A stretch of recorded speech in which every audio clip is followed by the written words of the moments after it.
And Katie has a staff of over 60 people. They work on the ground with these organizations in areas such as affordable housing, homeownership, and rentals. And I know Katie administers about $100 million worth of grants every year.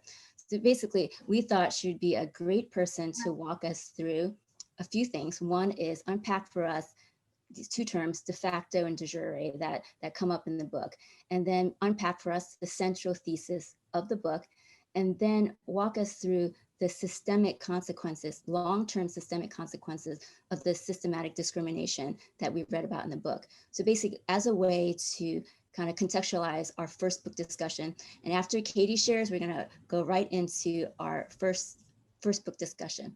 Okay, with that, Katie, please take it away. Thanks, Yan. Hi, everyone. I'm really excited to be with you today. As Yan said, my name is Katie Watts. And as Yan said, so I work in housing, whereas Yan has experience sort of from an academic and policy perspective. I really work sort of as a practitioner in the field of housing. And so I just wanted to share a little bit. Yan asked me, as I said, to talk about the central premise, defining sort of some of the key terms, and then talking about some of the implications that we're still seeing today. So the central thesis of the book really is that current circumstances that we see, such as segregation, income inequality, didn't just come out of nowhere, right? They were the result of specific actions taken by the government. At the beginning of the book, Rothstein writes, "The core argument of this book is that African Americans were unconstitutionally denied the means and right to integration in middle-class neighborhoods. And because this denial was state-sponsored, the nation is obligated to remedy it." So his argument really rests on a key understanding of the difference between de facto and de jure. And so I'm going to define these terms. I went to the source of all information, right? The internet, Wikipedia, and dictionary.com to get some definitions to start with. And so the definition of de jure is by right or according to the law. The definition of de facto is, in fact, in reality, actually existing, especially when without lawful authority. So that's sort of in general. But if you apply those terms to segregation, it has an additional meaning, right? So de facto segregation is this idea that racial, ethnic, or other segregation is resulting from societal differences between groups, such as socioeconomic or political disparity, without institutionalized legislation intended to segregate, right? So the idea that people just sort of decide where they want to live based on personal preference, or maybe even sort of like individual actions, but the state doesn't play an explicit role in that. Whereas, what Rothstein is really trying to show sort of again and again and again throughout the book with sort of like endless examples at all different levels is that the government did actually play a role in creating and sustaining racial segregation. And so that would be what is referred to as de jure segregation, which is the intentional action by the state to enforce racial segregation. And so, as I said, I work in housing, and when I read this book for the first time, I was also overwhelmed because there were so many different examples, right? I mean, you're seeing this in lots of different places. He talks about sort of, zoning or restrictive covenants that, restrict sort of at a local level, talking about, federal policy that explicitly did not allow residential segregation, talking about redlining and FHA mortgages and sort of the way that federal policy around mortgages and mortgage appraisals really impacted where people could live. And so by showing all these different examples, he's really trying to make the case that that government action, right, at multiple levels played a role in creating the residential segregation that existed and maintaining that. So in some places there may have already been residential segregation. He also shared examples of places where there was sort of like residential integration, and then sort of government policy sort of created more segregation. And then in other places, it just sort of reinforced by government action, residential segregation. And so why is that important? A lot of these laws, as he points out in the book, have and as Jan pointed out, are no longer sort of on the books or no longer enforced. But we still actually see the consequences of this today, right? And one of the primary ways that shows up is in wealth creation and sort of the long-term impacts of that. So one of the primary ways, if not the primary way, that most Americans, particularly Americans of sort of modest means, create wealth is through homeownership. Well, if you're unable to access homeownership through like a mortgage, through particularly like the 30-year fixed mortgage, which was sort of became very popular after World War II, and he talks a lot about that in the book. That was really a way for modest income Americans, let me qualify that, white modest income Americans, to buy homes and then create wealth that then they could use that has a generational impact, right? Because as homeowners build equity, they can use that equity to help send their kids to school. They can use it to sort of for other investments. They also can use that sometimes, to help the next generation get a down payment for a house and achieve homeownership. So that sort of wealth creation was unavailable in the same ways to African Americans. And so that created that impact of that wealth difference in the ability to create wealth through homeownership, we still see today. And so just a couple, I'm trying to pay attention to the time here, but just a couple facts that I wanted to share about how we still see some of the impacts as it plays out in terms of particularly wealth creation and homeownership. So in 2016 or 2017, the white homeownership rate was right around 69%, so it kind of hovers around 70%. The Black homeownership rate was just over 40%. So that's a pretty significant difference, right?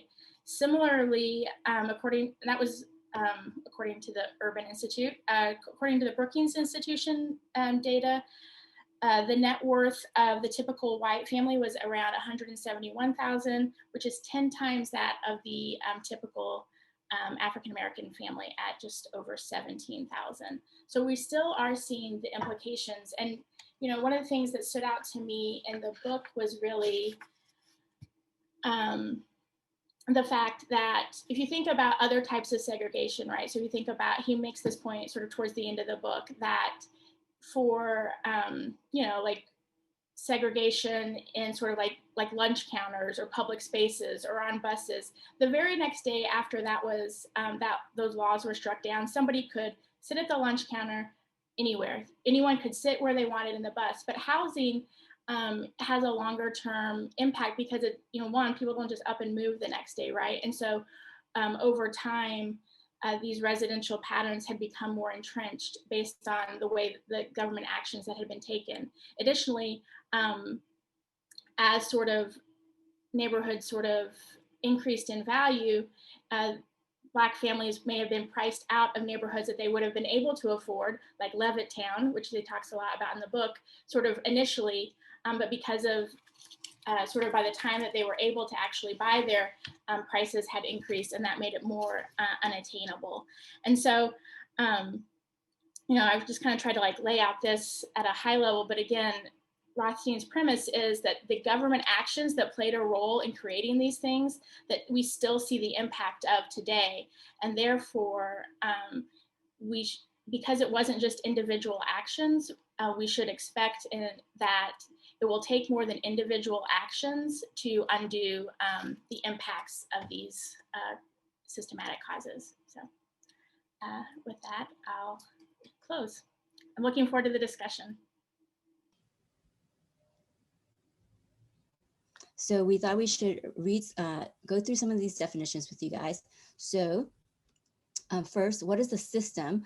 A system is an assemblage or combination of things or parts forming a complex or unitary whole. So you can think of our bodies as a system. So our human body is a system, and within this body are several other systems, your circulatory system, nervous system, and all those systems make up one system, your body. So what is systemic? That's of or relating to a system, pertaining to or affecting the body as a whole. So if you're sick, it's not just affecting one area, it's your whole body is going to experience it because your whole body is one system.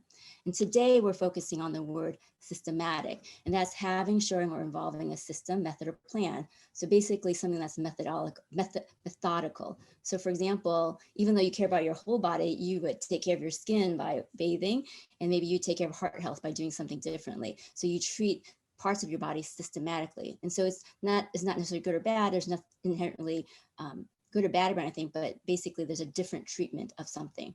And so in the book, when we were talking about systematic, basically we've been talking about the systematically different treatment of Black Americans versus white Americans with US housing policy. So I'm going to use a few examples from the book to basically make the connection between systematic and systemic, to basically understand how those two terms are different and how they're related. So I'm just focusing on a few because the book had many, many examples. And in particular, I'm going to focus on Levittown as a way to fix ideas. So for example, we read in the book about local restrictive covenants. And so basically that's a covenant that is attached to the deed of a property. So a racially restrictive covenant is when you buy a property, you have to make some agreement to say not sell to an African-American, not lease to them, or otherwise let them occupy the space. So those are local restrictive racial covenants. So in the book, we read about Robert Merriday. He was a gentleman after World War II, started his own trucking business. He basically had a contract with Levittown, so had his own business, solidly middle class, but he couldn't actually live in Levittown because of these racially restrictive covenants, even though he could afford it, and even though he kind of helped build it. Okay, so what's the consequence of that? The systemic thing that's going on there is that one group of people can live there and one group cannot. So that's a systematic issue. And then the systemic consequences now, there's segregation. There are people who are living in like totally different worlds. So one area has the new housing and other people might have to live with older housing, different amenities and different schools. Okay, so that's a systemic consequence. Now let's think about Bill and Daisy Myers and their family that 1957, someone was actually willing to sell them a house in Levittown. Because of redlining, they couldn't actually get a mortgage loan through the bank. So they had a private person, philanthropist in New York, basically give them a private mortgage. So they bought a house in Levittown. They moved there. Their house is surrounded by 600 white people basically protesting, throwing rocks, playing music, waving the Confederate flag. And this is going on for 2 months until the Pennsylvania Attorney General obtains an injunction. And so what's the systematic difference there? So one group of people get protection from law enforcement and one group of people does not. And so you think about that systematic action, the systemic consequences that you think about that family and their friends, their extended family, and basically any other Black person who reads about this in the papers, the systemic consequences of how they're going to think about what if I try to buy a house in a white area. So that's the systemic consequence. Basically, people are living in different areas. They have a different experience of reality based on how they're treated systematically. Okay, so just example to fix the ideas. And then I want to talk a little bit about the HLLC and FHA. So the HLLC was basically started in 1933. Basically, the government agreed to buy mortgages that were going to be foreclosed upon. And so the HLLC had two big contributions. One, it created the fixed rate mortgage that we all know now. So this is an instrument that was created by the HLLC. At the time, people had 5 to 7 year mortgages where there's interest only, so you only paid interest, and then you refinance it in the 5 or 7 years, or you paid it off. But now with this new instrument they introduced, people could pay each month some equity, some principal, and some interest, and they could build equity. So this was a big innovation. And the second big innovation that the HLLC made was that they basically made these residential security maps. So basically all the neighborhoods in America, they codified it by a few different colors, and red areas were those, for example, that had any African Americans, including those that were middle class. So basically, that's another innovation that they made. They codified race into the decision matrix. So that's the systematic treatment. Now, race is part of the decision matrix. The systemic consequence is that regardless of whether you could pay, your income or your ability to pay, now you're regarded as a financial risk. So that's the systemic outcome, okay? And so how does that relate to the FHA? So the FHA was created in 1934. And basically, they really, really wanted to encourage homeownership. And so what they did was they insured mortgages that were 20% down, amortizing mortgages. So those mortgages that were created, that instrument created by the HLOC, they were willing to insure, and then they were so that they could encourage homeownership. And then the second part is that they basically used the HLC standards in their loan underwriting. So how does this relate to Levittown? So a place like Levittown, this is tens of thousands of new houses. And basically, in order to get bank financing, they just had to agree to FHA terms. So they just had to say upfront, hey, we're up to standard in terms of code, and we're also have agreed upfront not to sell any houses to African Americans. And then they complied with FHA rules. And so those houses were FHA eligible, and they could get bank financing. So in the book, we know nothing about Mr. Levitt's actual feelings. So it didn't require any racial animus on his part. This is how he was going to get financing. So if you think about it, the systematic difference is that white Americans were receiving this government subsidy across the US with this new suburbanization, and Black Americans were shut out of this. So you think about an individual like Vince Meriday. He was Robert Meriday's nephew. He worked for him. He was a World War II vet, and he tries to buy a house in Levittown, but he's turned away, obviously, because he's African American. And so he buys a house in Lakeview, African American area. He has to put a much bigger down payment than an FHA mortgage. And then he also has to pay a bigger rate, larger rate, because he doesn't get the insured mortgage. So you think about that, he has to face an increased cost to get his house. And then for other people, they actually have this inability to accumulate wealth. And that's what Katie was talking about earlier. So if you think about this, it's the systematic difference is that Black Americans are shut out of this kind of subsidized encouragement of homeownership, and so white Americans are within this frame. They are eligible for that, but Black Americans are not. And then the systemic consequence is that now it's much harder for you to accumulate wealth. And so with housing, the way it works is that now you could bequeath it to your children. This is a way with housing appreciation. This is a way for people to basically increase their wealth and give it to their children. And this is something that is going on for decades. And then now a whole set of people are shut out. So another systemic consequence is that the standards that the banks use, the standards that the government use basically are adopted by banks. And so now it's just part of the system. Race is a financial risk regardless of your ability to pay. So that's a systemic consequence of some of these government programs. So we're just sharing this just to fix ideas, the difference between systematic and systemic, just so that there's an understanding that they're different but related. So we thought that might be helpful context. So now Ryan's going to lead us in a brief teaching on the long-term consequences of systematic injustice from a biblical perspective and our biblical response to that. All right. Thanks, Yan. Hey, everybody. Great to be with you all this morning. If you have a Bible with you, I'd encourage you to open up to Acts 6. I'm going to be jumping around between a couple different passages, but this is really going to be our primary focus this morning.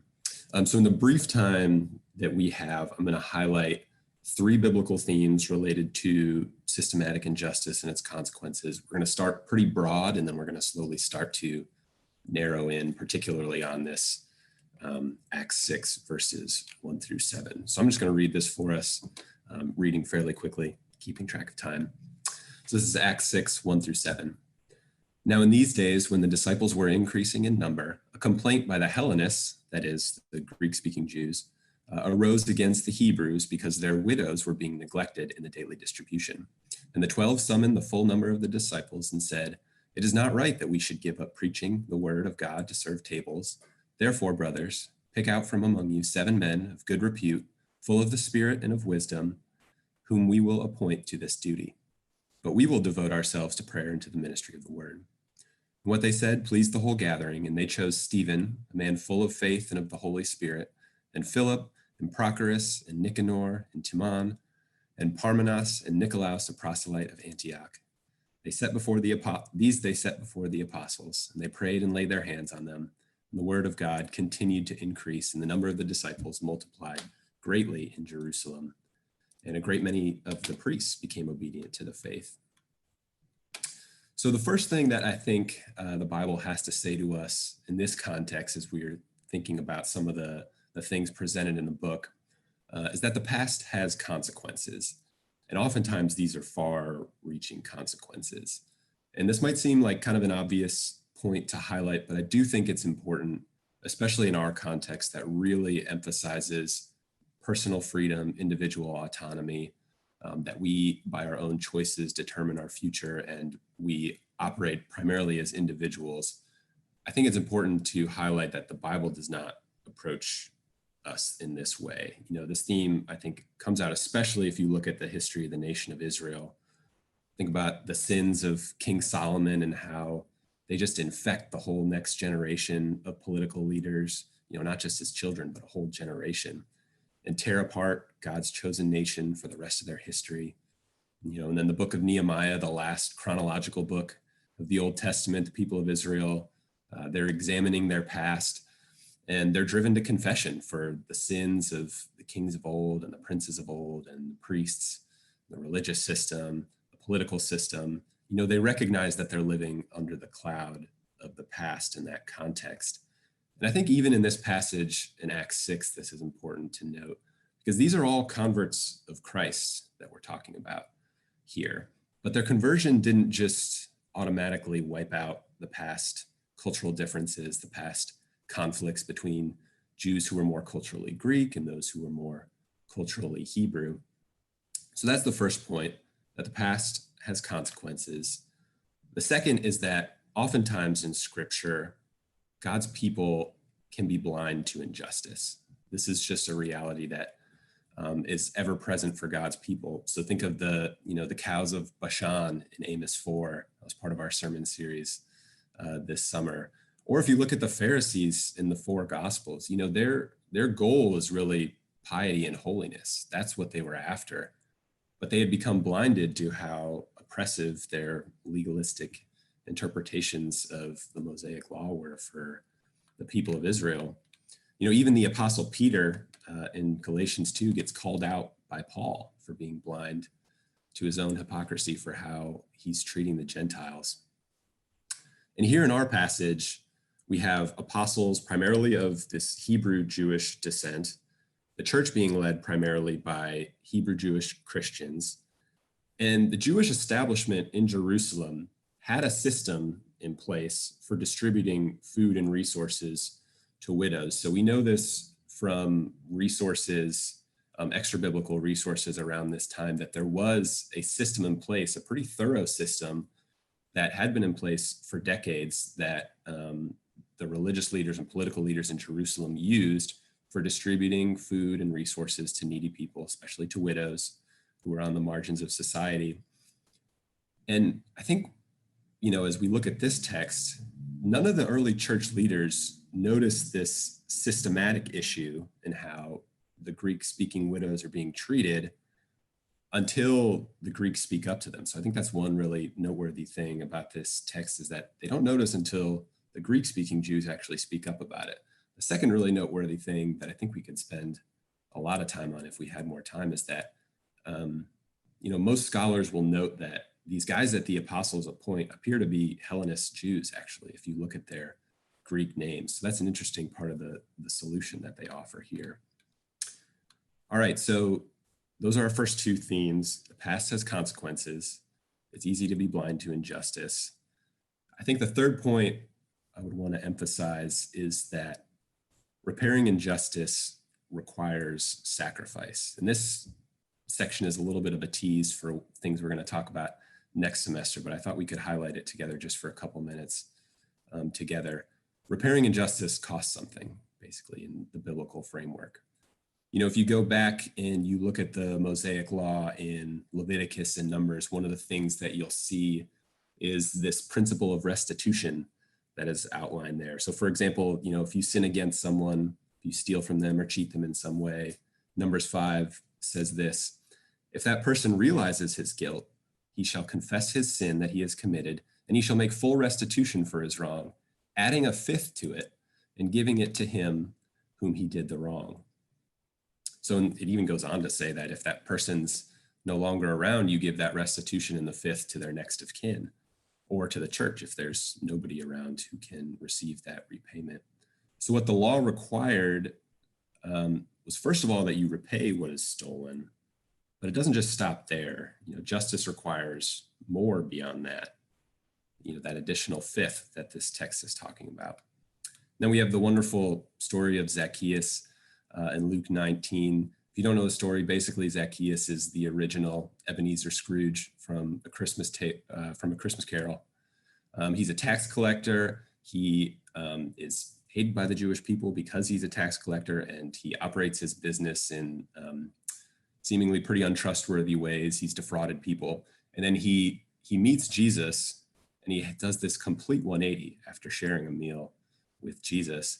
And he vows after this to give half his possessions to the poor. And not only that, but he says this: to everyone I've defrauded of anything, I will restore it fourfold. And when Jesus hears him say this, he looks at him and he says, surely today salvation has come to you. This is what salvation looks like.